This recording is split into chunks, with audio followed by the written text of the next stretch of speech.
Praise Lord, hallelujah. देवाच्या नावाला धन्यवाद देऊया की आजचा दिवस त्याने आपल्या प्रत्येकाला दाखवला आणि आजचा दिवस मी विश्वास ठेवते की प्रत्येकासाठी आशीर्वादित आहे. Hallelujah, praise Lord. आज आपण वचनावर मनन करूया. इयोब याचा 34वा अध्याय आणि वचन 21. त्यामध्ये देवाचं वचन आपल्याला असं सांगतं की देवाची दृष्टी प्रत्येकाच्या आचरणावर असते आणि त्याचे प्रत्येक पाऊल तो पाहतो.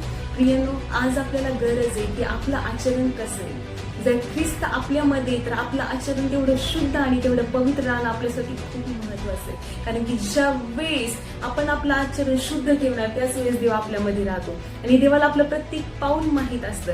म्हणून जर आपलं आचरण चुकीचं असेल तर ते आता सुधारण्याची वेळ. देव आपल्याला एक नक्की संधी देतो की आपण आपलं आचरण वाईट गोष्टीतून चांगल्या गोष्टींमध्ये आणणं. हालेलुया.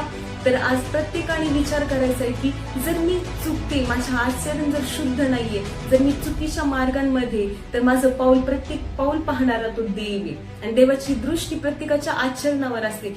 जरी तुम्हाला वाटत असेल की माझं आचरण कोणाला कळणार नाही, पण प्रियानो, एक लक्षात ठेवा की तुमच्या आचरणावर देवाची दृष्टी आहे. जर तुम्ही चुकीचं पाऊल उचलताय तर त्यामध्ये देव नक्कीच बघतोय की माझा मुलगा किंवा माझी मुलगी चुकीच्या मार्गाने जाते आणि चुकीचा विचार करते.